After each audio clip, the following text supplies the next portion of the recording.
சட்டசபையை சண்டைக்களமாக ஆக்குவது யார்? அங்கே அரசியல் செய்வது யார்? ஆளும் கட்சியா எதிர்கட்சியா? அந்த அடிப்படையில் தான் விவாதிக்க இருக்கிறோம். கோகுல் கிட்டேருந்து என்னுடைய வாதத்தை ஆரம்பிக்கிறேன். நான் என்னுடைய முன்னுரையில் சொன்ன மாதிரியே மக்களுக்கு பார்க்கறதுக்கான ஒரு வாய்ப்பு கிடைச்சிருக்கு. இது வரைக்கும் இல்லாத அளவிற்கு ஒரு வாய்ப்பு கிடைச்சிருக்கு. அந்த வாய்ப்பை இந்த ஆளும் தாவேக அரசு கொடுத்துருக்காங்க. ஆனால் அங்கே டெய்லி ஒரே கூச்சலும் குழப்பமும் தான் இருக்குது. ஒருத்தர் மாறி மாறி குற்றம் சாட்டிக்கிட்டு இருக்காங்க. ஏதாவது ஒரு மானிய கோரிக்கை மீதான விவாதமாக இருக்கட்டும், ஏதாவது ஒரு முக்கியமான விஷயமா இருக்கட்டும், உடனே விவாதத்தை தாண்டி அங்கே ஒரு குற்றச்சாட்டு, ஒரு வாக்குவாதம், ஒருத்தர் மேலே ஒருத்தர் ஏதாவது சபை நாகரீகத்தை கடந்த வார்த்தைகளை உபயோகித்து அது சண்டையாக மாறுது அப்படின்ற ஒரு விமர்சனம் எழுங்கிறது. இதை நீங்கள் எப்படி பார்க்குறீங்க? இது நேயர்களுக்கு வணக்கம். முதல் விஷயம் என்னென்னா, இதுதான் முதல் முறையா அப்படின்னா இல்லை. ஏற்கனவே கேள்வி நேரங்களில் திமுக அரசாங்கம் இருக்கும்போதே ஒளிபரப்பு லைவ் பண்ணாங்க. இப்போது ஒட்டுமொத்த கூட்டத்தொடருமே லைவ் பண்ணுறாங்க. இப்போ இதில் என்ன பிரச்சனைனா, எதிர்த்தரப்பில் இருக்கிற எதிர்கட்சியில் இருக்கிறவங்க கேள்வி கேட்கும் போது சரியான முறையில் பதில் சொன்னால் பரவாயில்ல, அவங்க வைக்கிற ஒரு குற்றச்சாட்டுக்கு பதில் சொன்னால் பரவாயில்ல, கேட்குற கேள்விகளுக்கு இந்த துறையில் இது சரியில்லைங்க, இது கொஞ்சம் விளக்கம் கொடுங்க அப்படின்னு கேட்கும் போது அதுக்கான பதில்கள் கொடுத்தா பரவாயில்ல. முன்னுக்கு பின் முரணான தேவையற்ற அந்த டாப்பிக்கும் அதுக்கும் சம்மந்தமே இல்லாமல் ஒரு பதிலை சொல்கிறது, இதுக்கு எப்படி எடுத்துக்கலாம்னா, உங்களுக்கு பதில் தெரியல, அந்த இடத்துல உங்களுக்கு அந்த கேள்விக்கு பதில் சொல்ல தெரியலன்னா வேற ஒரு விஷயத்தை எடுக்கிறது. இதை ஏன் அப்படி அவங்க கையாளுறாங்கன்னு நீங்க நினைக்கிறீங்க? முதல் தடவை இப்போ இது இல்ல, நான் இதை சொல்றேன். ஏன்னா அவங்களுடைய அரசியல் மொத்தமே பார்த்தீங்கன்னாலும் ஒரு குறிப்பிட்ட விஷயம் அவங்க கிட்ட வரும்போது வேற ஒரு விஷயத்தை கொண்டு போவாங்க. டைவர்ட்டிங் பாலிடிக்ஸ், அது டிஸ்ட்ராக்ஷன், அது டாக்டிக்ஸ். அது இது அவங்க தந்திரமாகவே பயன்படுத்துகிறாங்க. அவங்க கிட்ட நேரடியாக ஒரு கேள்வியை கேட்கும் போது இல்லைங்க இந்த பிரச்சனை ஒன்று இருக்குது தெரியுமா அப்படின்னு சொல்லுவாங்க. இதை டெட் கேட் தியரின்னு நிறைய இடத்துல சைக்காலஜிஸ்ட்டே பதிவு பண்ணியிருக்காங்க. உங்களை நோக்கி ஒரு கேள்வி வரும்போது நீங்கள் வேற ஒரு முக்கியமான விஷயத்தை, சர்ச்சைக்குரிய விஷயத்தை பேசுனீங்கன்னா இந்த கேள்வியை மற்றவங்க மறந்துடுவாங்க. அதுதான். ரெண்டாவது ஒரு விஷயம் என்னன்னா, மற்ற அமைச்சர்களை பார்த்து ஒரு கேள்வி கேட்குறோம், மற்ற துறை சார்ந்த அமைச்சர்களை நம்ம கேள்வி கேட்குறோம்னா அந்த துறைக்கான அமைச்சர்கள் பதிலே இல்ல, எல்லாத்துக்கும் முன் வரிசையில் உட்கார்ந்துட்டு இருக்க கரெக்டா ஒரு 3-4 அமைச்சர்கள் எல்லாத்துக்கும் எஞ்சி பதில் சொல்றது எந்த விதத்துல சரி? அவங்க துறையை தாண்டி மற்ற எல்லா துறைகளுக்குனா அந்த அமைச்சர்களுக்கு வாய்ப்பு தர மாட்டீங்களா?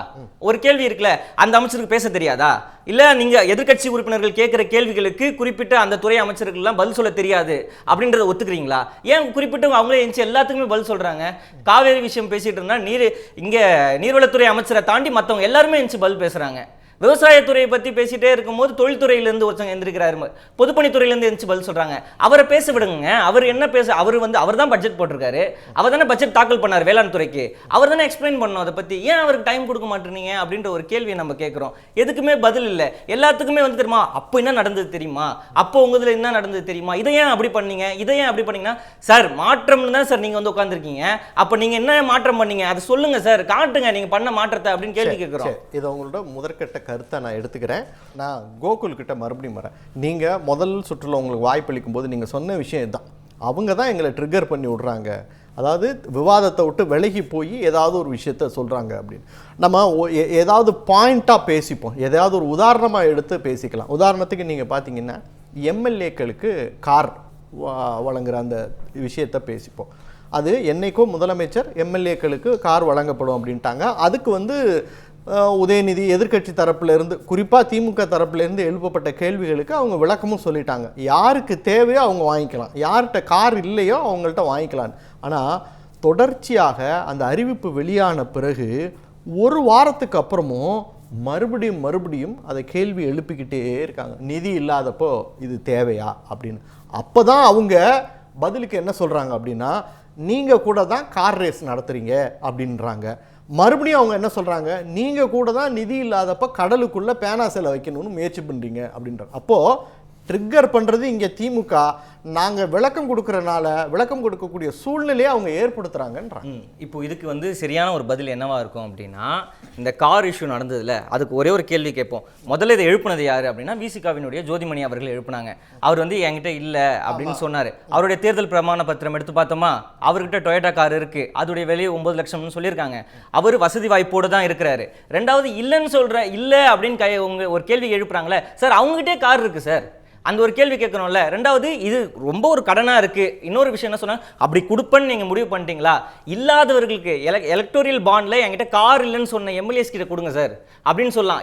அப்படி சொல்லி 2 கேட்டகரியில சொல்றோம் நாங்க. எலிஜிபிலிட்டியா 2 வைங்க. எலக்டோரியல் பாண்ட்ல கார் இல்லைன்னு சொன்னவங்க ஒருத்தங்க எனக்கு காருடைய தேவை இருக்குன்னு நிர்மல்குமார் ஒரு விளக்கம் கொடுக்குறாரு இன்னைக்கு. என்ன அப்படின்னா, ஒரு சிலர்கிட்ட கார் இருக்கலாம், ஆனால் கார் இருக்கிறது முக்கியம் இல்லை, எல்லா தொகுதிகளுக்கும் அமைச்சர்கள் போகணும், சட்டமன்ற உறுப்பினர்கள் போகணும். இன்றைக்கி நான் ஒரு கிராமத்துக்கு போய் ஒரு தொகுதிக்கு போகிறேன், அங்கே சொல்கிறாங்க இதுவரைக்கும் எங்கள் தொகுதிக்கு எங்களுடைய சட்டமன்ற உறுப்பினர் வந்ததே கிடையாது அப்படின்றாங்க. அப்போது ஒரு சட்டமன்ற உறுப்பினர் அவர்கிட்ட கார் இருந்தால் கூட அடிஷ்னலாக அரசாங்கம் கொடுக்கக்கூடிய ஒரு கார் இருக்கும் பொழுது அவர் என்ன நினைப்பார் அப்படின்னா, எல்லா தொகுதிகளுக்கும் நம்ம டெய்லி போய் பார்ப்போம் அப்படிங்கிற அந்த ஒரு பெரம்பூர் மக்களும் திருச்சி கிழக்கு மக்களும் கேட்டால் என்ன சார் பண்ணுவீங்க? எப்படி இதே கேள்வியை பெரம்பூர்ல இருக்கிற மக்களும் திருச்சி கிழக்குல இருக்கிற மக்களும் ஒரு வாட்டி தான் வந்தாரு, திருப்பி முதல் வரதே இல்லையே, 100 நாள் ஆச்சு, ஒரு நாளாவது ஒரு வர வேண்டியது தானே அப்படின்னு கேட்டிருப்பாங்கல்ல. நியாயமான கேள்விதான். அதுக்கு தான் அதே மாதிரி இன்னொரு கேள்வி இல்ல இல்ல இன்னொரு பதில் வச்சீங்கன்னா இல்ல இல்ல அதான் இன்னொரு உடனே நிர்மல்குமார் சொன்னார் இல்லையா, உடனடியா நேரு என்சி என்ன சொன்னாங்கன்னா, இந்த கேள்வி இப்ப இந்த கேள்வி ஒரு சட்டமன்ற உறுப்பினர் நீங்க பதில் சொன்னீங்களே, அவர் 3 முறை தொடர்ந்து அதே தொகுதியில சட்டமன்ற உறுப்பினர் ஆனவர், தொடர்ந்து மக்களை சந்திச்சதுனால தான் அவர் 3 முறை சட்டமன்ற உறுப்பினர் ஆயிருக்காரு அப்படின்னு சொல்றாங்க. நம்ம ஒரு சில விஷயத்தை தொடர்ந்து கேள்வி கேட்கிறோம். என்ன கேட்கிறோம்னா, அந்த ஒரு கார் விஷயத்தை மட்டும் குறிப்பிட்டு நீங்க வைக்க வேண்டாம், நிறைய விஷயங்கள் இருக்கு. உதாரணத்துக்கு ஒண்ணே ஒன்று சொல்றேன். கோவையில் அமுதனுடைய கொலை வழக்கு இருக்கு இல்லையா, அப்போ ராஜ்மோகன் என்ன பதில் சொன்னாரு, மாணவர்களுக்குள்ள ஏற்பட்ட கோஷ்டி மோதல்னு ஒரு வார்த்தை சொல்றாரு. காவல்துறையே கோஷ்டி மோதல்னு சொல்லவே இல்லை. அமைச்சர் அதை பத்தி எதுவுமே தெரியாம முறையான விசாரணைகள் அப்பதான் போயிட்டு இருக்கு. காலேஜ் தரப்புல இருந்தும் ஒரு சரியான விளக்கம் அப்ப கொடுக்கல, அதுக்கப்புறம் தான் காலேஜ் தரப்புல இருந்து அதுக்குள்ள எப்படி கோஷ்டி மோதல்னு அமைச்சர் சட்டமன்றத்தில் பதிவு பண்ணலாம். இன்னொரு உதாரணம் சொல்லுங்க, ஏன்னா நான் இதை அப்படியே கேள்வியா முன்வைப்பேன். அடுத்து சொல்றேன். அமைச்சர் கீர்த்தனா அவர்கள் என்ன சொன்னாங்கன்னா, மதுரையில சின்ன பிள்ளைன்னு ஒருத்தங்க இருக்காங்க அப்படின்னு சொல்றாங்க. அது மீம் கண்டென்ட்டா போய் இல்ல மீம் கண்டென்ட் தாராளமா சொல்றேன் நான். ஏன் தப்பு? ஒரு விஷயத்தை தெரியாம எழுதி ஸ்கிரிப்ட ஃபேக்சுவலா இது சரியா இருக்கா இல்லையா செக் பண்ணாம ஏன் சார் சட்டமன்றத்துல சொல்றோம்? அவங்க அமைச்சர் அதை தெரியாம சொல்லிட்டாங்கன்னே வெச்சுக்கங்க. சரி, இப்போ நான் அப்படியே வரேன். இல்ல இப்போ நான் ஒவ்வொன்னாவே வரேன். இப்போ அது ஒன்னு வெச்சுப்போம். கீர்த்தனா அவர்கள் ஒரு ராங் ஸ்டேட்மென்ட் ஒன்னு வெச்சாங்க அப்படின்னு சொன்னோமா. ரெண்டாவது, ஆதவ அர்ஜுனா அவர்கள் மத்திய அரசு பத்தி பேசும்போது, இந்த வரி பகிர்வு பத்தி பேசும்போது, தமிழ்நாட்டுல இருந்து ₹1 கொடுத்தா ₹40 வருதுங்க அப்படின்னாரு. பின்னாடி எதிர்க்கட்சியில இருக்கிற உறுப்பினர்கள் என்ன சொல்றாங்க, ₹40 எங்க, 29 பைசா தானே. ஆமா, உள்ளபடியே அது 29 பைசா அப்படின்னா நீங்க எல்லாம் செக் பண்ணிட்டு வரீங்களா? ஒரே கேள்வி என்னன்னா, முன்னாடியே தயாரிப்போடு தான் வரீங்களா அப்படின்ற ஒரு கேள்வி நம்ம கேட்கிறோம். வனத்துறை அமைச்சர் ரஞ்சித் அவர்கள் இருக்காங்கல்ல, அவங்க கிட்ட ஒரு கேள்வி வருது. காங்கிரஸ் உடைய எம்எல்ஏ கேட்கிறாரு, எங்களுடைய பகுதியில் காட்டு யானை வருது, ராக்கெட் ராஜான்ற பேர் கொடுத்து வருது அப்படின்னு சொல்லும் போது, யானை நடக்கதாங்க செய்யும், எல்லா இடத்துக்கும் நடக்கதான் போகதான் வரும் அப்படின்னு டீப் ஃபாரஸ்டுக்குள்ள அந்த யானையை வனத்துறை மூலமா ஓட்டுங்க. இல்ல நான் சொல்றேன், அதுல அவர் குறிப்பிட்ட வார்த்தை என்னன்றதை நான் சொல்றேன். அப்போ சனி ஞாயிறுகள்ல மலைவாழ் மக்கள், கிராமப்புற மக்கள் எல்லாருமே என்ஜாய்மெண்ட்டுக்காக காட்டுக்குள்ள போறாங்க. இதெல்லாம் நீங்க சொன்னீங்கன்னா, அப்ப மார்க்கண்டேயன் வாயில வடை சுட்டதுன்றாரு சொன்னாரு, அது என்னது? நான் சொல்றது இப்ப நான் தெளிவா சொல்றேன், அது தேவையா? இப்ப நான் என்ன சொல்றேன்னா, நாங்கள் மாற்றம், நாங்கள் மிகச்சரியாக இருப்போம்னு சொல்லிட்டு தானே உட்கார்ந்தீங்க. சரி, நான் இப்ப கேக்குறேன்னா, கொச்சைப்படுத்துற விதமா இல்லையா, மலைவாழ் மக்களை கொச்சைப்படுத்துற விதமா இல்லையா விஷயம்? அவங்க மாற்றம் தரேன்னு சொல்லிட்டு தான் வந்திருக்காங்க. அது அந்த மாற்றத்தை அவங்க கொடுக்குறாங்களா இல்லையான்னு மக்கள் கவனிச்சிட்டு இருப்பாங்க. ஆனால் அதுக்காக சட்டசபையில் நீங்கள் கேட்குற கேள்விக்கு அல்லது நீங்கள் ட்ரிக்கர் பண்ணி விடுற விஷயத்திற்கு நாங்கள் பதில் சொல்லக்கூடாது, ட்ரிக்கர் ஆகக்கூடாதுன்னு எதிர்பார்க்கறது என்ன நியாயம் அப்படிங்கிறது அவங்க தரப்பு கேள்வி. நம்ம தொடர்ந்து பேசலாம். நான் மறுபடியும் ஒரே ஒரு மட்டும் சொல்லிடுறேன். இப்பயும் திமுக தரப்புல இருந்து யாரும் அவங்களை ட்ரிக்கர் பண்ணல. மக்கள் சார்ந்து, மக்கள் குறைகள் சார்ந்து தான் திரும்ப ஒரு கேள்வி எழுப்புறோம், இந்த மாதிரி ஒரு பிரச்சனை இருக்குங்க அப்படின்னா கவன ஈர்ப்பு தீர்மானம் கொண்டு வரோம், அது குறித்து பேச முயற்சி பண்றோம். அதை பத்தி பதில் சொல்லுங்கன்னும் போது தான் இங்கே டிஸ்ட்ராக்ஷன் பாலிடிக்ஸ் கையில் எடுக்கிறாங்க, டைவர்ட் பண்றாங்க. அந்த டாபிக்ல இருந்து இன்னொரு டாபிக் டைவர்ட் பண்றது தான் நாங்க தவறுன்னு சொல்றோம். விலைவாசி உயர்வுன்னு ஒரு கேள்வி எழுப்பும் போது அங்கிருந்து அப்படியே இன்னொரு தரப்புல இருந்து ஒருத்தர் மாத்தி ஒருத்தர், அந்த முதல் 4 அந்த வரிசையில் இருக்க அந்த 4 பேர் மட்டும் தான் மொத்த கண்டென்ட்டுமே டாபிக்குமே டைவர்ட் பண்றாங்க. அதுதான் தேமுதிகவினுடைய எங்க பிரேமலதா விஜயகாந்த் சொல்றாங்க, தெளிவா சொல்லிட்டாங்க. நிச்சயமா நம்ம அது குறித்து பேசுவோம். கோகுல், ஒரு வாதத்திற்கு நிச்சயமா ட்ரிக்கர் பண்றது தாவேகா தான் அப்படின்னு வச்சுக்கோங்களேன் வாதத்துக்கு.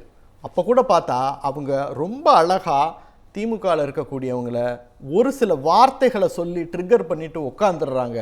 ஆனால் திமுகவில் இருக்கக்கூடிய அனுபவம் வாய்ந்த சீனியர் பிளேயர்ஸ் எல்லாமே ரொம்ப பதட்டமாகி அவையில் முன்னாடி போய் நின்று கூச்சல் குழப்பமும் அப்படிங்கிற ஒரு சூழ்நிலைக்கு போய் அவங்க எரியிற காயினுக்கு பலிகடா ஆயிடுறாங்களோ அப்படிங்கிறது தான் ஒரு பெரிய பொலிட்டிக்கல் எக்ஸ்பர்ட்டோடைய அந்த அந்த என்ன சொல்கிறது ஆதங்கமாக இருக்குது. என்ன இப்படி இருக்காங்க, எல்லாமே சீனியர் பிளேயர்ஸு, இவங்க ரொம்ப பொறுமையாக ஹேண்டில் பண்ணோம், ஆனால் அவங்க யங்ஸ்டர்ஸ் வந்து ரொம்ப ஈஸியாக காயினை இவங்க மேலே தள்ளி விட்டு போயிடுறாங்களேன்றாங்க.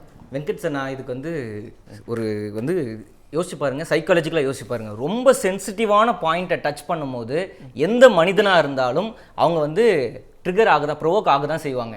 கலைஞர் அவர்களை, முத்தமிழறிஞர் கலைஞர் அவர்களை பற்றி எதுவுமே தெரியாமல் ஒரு விஷயத்தை ஒரு டிவிகேவினுடைய சட்டமன்ற உறுப்பினர் பதிவு பண்ணும்போது ஏன் தங்கம் தென்னரசு அவர்கள் முன்னாடி வரக்கூடாது, இது தப்பாக பேசுகிறாங்களே, இதை ஏன் நீங்கள் அலோ பண்ணுறீங்க, அவை குறிப்பிலேருந்து எடுங்க அப்படின்னு சொல்கிறோம். ரெண்டாவது இன்னொரு விஷயத்தை நான் சொல்கிறேன், இல்லை இன்னொரு விஷயத்தை நான் மொத்தமாக முடிச்சிடறேன், அதுக்கப்புறம் நான் முடிச்சிடறேன் நான் ஒரேடியா. ரெண்டாவது, ஏன் நீங்கள் கோவப்படுறீங்க, ஏன் எல்லாத்துக்குமே நீங்கள் இது பண்ணுறீங்க அப்படின்னு கேட்குறீங்க. இப்போ என்ன போயிட்டு இருக்கு, பிற்படுத்தப்பட்டோர், மிகவும் பிற்படுத்தப்பட்டோர், சிறுபான்மையினருக்கான அந்த மானிய கோரிக்கை போயிட்டு இருக்கு. எல்லா வருஷமும் என்ன வரும்னா பாலிசி நோட் வரும். இந்த ஏற்கனவே நீங்க ஒரு கேள்வி கேட்டிருந்தீங்கல்ல, சார் ஒரு ஸ்டாண்டா வரமாட்டாரு, ஒரு குறிப்பிட்ட வார்த்தை இப்ப வராரு, பாக்கி சார் இதுக்கு ஒத்துக்கிட்டே ஆகணும். நான் சொல்ற ஸ்டாண்டுக்கு அவங்கள வேன்ல அவர் பாக்குறாங்க. ஆமா, ஏன் அப்படின்னு நான் சொல்றேன். இந்த வருஷம் டிவிகே அரசாங்கம் கொண்டு வந்த கொள்கை விளக்க குறிப்பில் பாலிசி நோட்டில் எப்பவுமே இடஒதுக்கீடு பற்றி இருக்கும். எல்லா வருஷத்துலையுமே தந்தை பெரியாரினுடைய பேர் இருக்கும். ஏன்னா எப்படி இடஒதுக்கீடு வந்ததுன்னு இருக்கும், அல்ல அண்ணல் அம்பேத்கருடைய பேர் இருக்கும், நேரு அவர்களுடைய பேர்லாம் இருக்கும். இந்த வருடம் வந்த பாலிசி நோட்டில் இவர்கள் பேர்லாம் எதுவுமே இல்லை. ரொம்ப சுருக்கமாக முடிச்சிட்டாங்க. அது 1971 தொடங்குச்சு அப்படின்ற மாதிரி முடிச்சுட்டு இருக்காங்க. 1921 இந்த இதுக்கான பேச்செல்லாம் தொடங்குச்சு அப்படின்ட்டு. எங்க பெரியாரினுடைய பேர், திராவிட இயக்கத்தினுடைய சித்தாந்த தலைவராக இருக்கிற தந்தை பெரியாரினுடைய பேர் எங்க, ஒடுக்கப்பட்ட மக்களுக்காக பேசிக்கிட்டே இருந்த அண்ணல் அம்பேத்கரனுடைய பேர் எங்க, நேரு அவர்களுடைய பேர் எங்க. இப்ப இன்னொரு கேள்வி நான் தெளிவா கேட்கிறேன், காங்கிரஸ் கட்சியினரும் விசிகாவினரும் டிவிகேவை எதிர்த்து பேசுவாங்களா இந்த விஷயத்துக்கு? சித்தாந்தத்தின்படி நீங்க அவங்களெல்லாம் தலைவரா ஏத்துக்கிட்டீங்க, கொள்கை தலைவர்கள் சொல்றேன். டிவிகேவினர் எங்களுடைய கொள்கை தலைவர்கள் அப்படின்னு பேசுறாங்களே, நேருவை திரும்ப தங்களுடைய கட்சி தலைவராக கொண்டிருக்கிற காங்கிரஸை கூட்டணியில் வச்சிருக்கீங்க. நேரு அவர்களுடைய மேதகு நேரு அவர்களுடைய பேரை ஏன் உங்களுடைய கொள்கை விளக்க குறிப்பில் கொடுக்கல? அது அவங்களுடைய கொள்கை இல்ல, இது கொள்கை இல்ல. அப்படின்னா கொள்கை தலைவர்னு பெரியாருடைய பேர் சொன்னீங்களே சார், இது சிரிக்கிற விஷயம். நான் ஒரு விஷயத்தை ரொம்ப சீரியஸா சொல்றேன். தந்தை பெரியாரினுடைய பேரு விடுபட்டு இருப்பது ரொம்ப மோசமான ஒரு விஷயம். அதுவும் பாலிசி நோட்ல கொள்கை விளக்க குறிப்பில் தந்தை பெரியாரினுடைய பேர் இல்ல, அண்ணல் அம்பேத்கர் அவர்களுடைய பேர் இல்லைன்றது ரொம்ப சீரியஸான ஒரு கன்சர்ன். இது கூட கவனிக்காம எப்படி ஒரு பாலிசி நோட் வெளியே வந்திருக்கும்? அந்த துறை சார்ந்த அமைச்சர்கள் அவ்வளவு இப்ப கூட நான் சொல்றேன், டிவிகேவினுடைய அமைச்சராக இருக்கிற ஆதவ அர்ஜுனா அவர்கள் அம்பேத்கரை பத்தி பேசினாங்க சட்டமன்றத்தில். ரெண்டாவது இவ்வளவு பேசினாங்களே, அப்புறம் உங்களுடைய பாலிசி நோட்ல எதுக்கு வரல? மானிய கோரிக்கை பத்தி தான் விவாதம் பண்ணிட்டு இருக்கோம். முன்னாடி எதிர்க்கட்சியில சட்டமன்ற உறுப்பினர்கள் பாலிசி நோட்டை வைக்கிறீங்க, மக்கள் கேட்பாங்க. தாவேக்கா சொல்லணும். நான் இன்னொரு விஷயத்தை இது ரொம்ப சீரியஸ் கன்சர்ன், கண்டிப்பா பதில் சொல்லி ஆகணும். ஃபர்ஸ்ட் சொன்ன விஷயம் என்ன அப்படின்னா, ஏன் இப்படி ட்ரிகர் ஆவறீங்க அப்படின்னு கேட்கும்போது நீங்க சொன்ன விஷயம், சார் ஒரு சென்சிட்டிவான பாயிண்ட்டை டச் பண்ணும்போது நிச்சயமா ட்ரிகர் ஆகும் அப்படின்னு.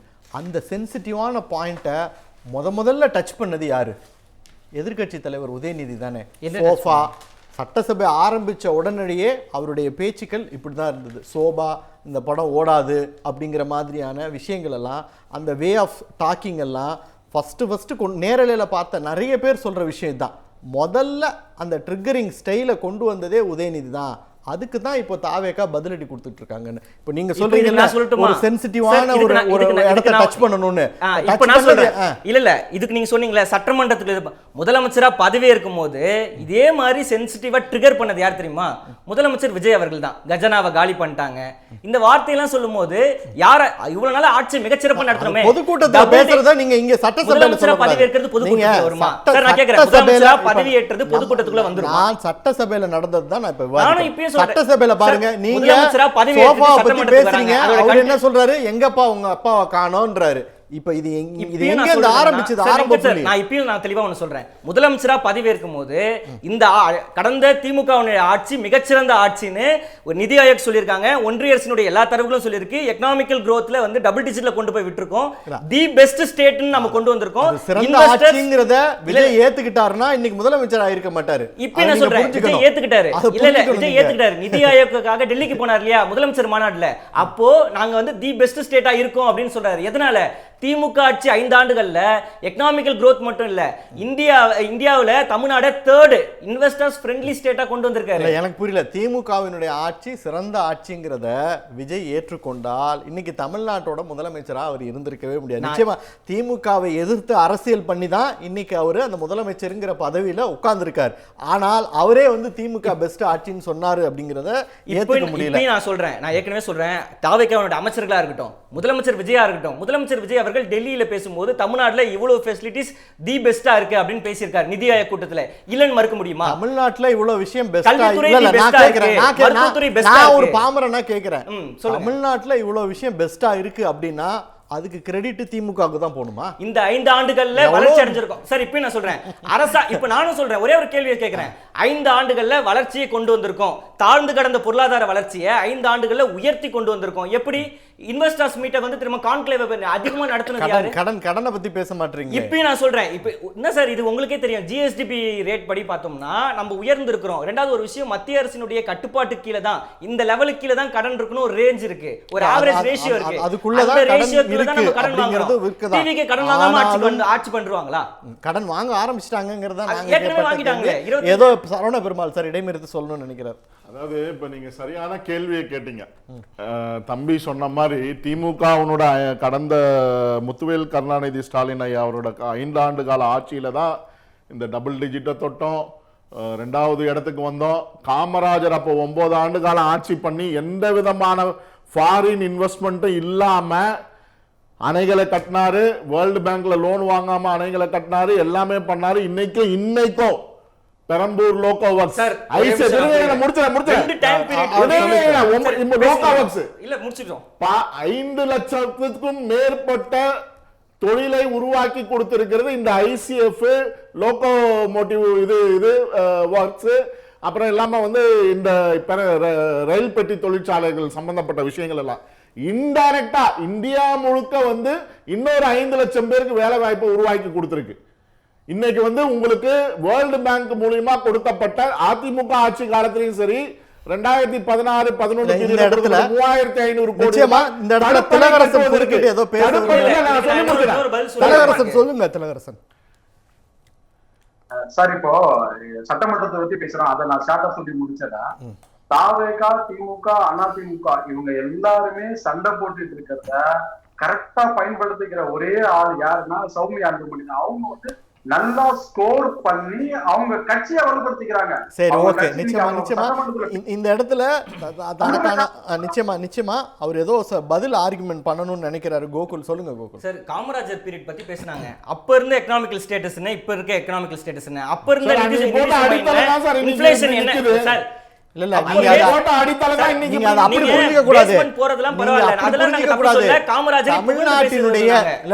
இந்தியா சுதந்திரம் அடைந்து தமிழ்நாட்டினுடைய 60-70 ஆண்டு கால மொத்த வளர்ச்சிக்கும் நாங்க தான் அப்படின்னு திமுக மட்டுமே கிரெடிட் எடுத்துக்க கூடாது. ஒரு நாளுக்கு உதாரணம் தான் காமராஜர் கொடுத்த இந்த வளர்ச்சியில அவர் பட்டியலிடுறாரு. நான் வச்ச ஸ்டேட்மெண்ட் நான் என்ன கிளாரிஃபை பண்ண விரும்புறேன்னா, நான் சொன்னது இந்த கடந்த 5 ஆண்டுகள் அப்படின்ற ஒரு வார்த்தையை சொன்னேன். இந்த 5 வருஷத்துல தான் நாங்க எக்கனாமிக்கல் growth என்ன 2020-21ல என்ன இருந்தது ஃபினான்ஷியல் இயர்ல, அதுக்கப்புறம் 5 வருஷத்துல என்னவா உயர்ந்திருக்கு அப்படின்றத நான் பேசுறேன். நான் வந்து ஒட்டுமொத்தமா சுதந்திர இந்தியாவுக்கு அப்புறம் நடந்தது பத்தி நான் இன்னும் பேசிட்டு இல்ல. அதை முதல்ல சார் கிளாரிஃபை பண்ணிடுறேன். எதுன்னே தெரியாம அதுக்கப்புறம் எனக்கு ஒரு ஆன்சர் அவர் பண்ண வேண்டாம். ரெண்டாவது ஒரு விஷயத்தை நான் சொல்லிடுறேன். சட்டமன்றம்ன்றது கேட்கிற கேள்விகளுக்கும் மக்கள் பிரச்சனையை எதிர்க்கட்சிகள் பேச தான் செய்வாங்க. அண்ணா அவர்கள் மிக தெளிவா சொல்லியிருக்காங்க, எதிர்க்கட்சியினர் வாள் எடுத்துட்டு வரதான் செய்வாங்க, ஆளும் கட்சியினர் கேடயமா நின்னு அவர்களுடைய வாளுக்கு பதில் தான் சொல்லணுமே தவிர நீங்களும் வாள் எடுத்து பேசுனீங்கன்னா மக்களுடைய பிரச்சனைகளுக்கு தீர்வு வர முடியாது அப்படின்னு சொல்றாங்க. அண்ணாவும் எங்களுடைய கொள்கை தலைவர் பேசுறாரு, அப்போ அதுக்கான பதில் அவர் சொல்லிதான் ஆகணும். சரி, ஓகே. நிச்சயமா ரொம்ப முக்கியமான விஷயத்தை பதிவு பண்ணிருக்கீங்க.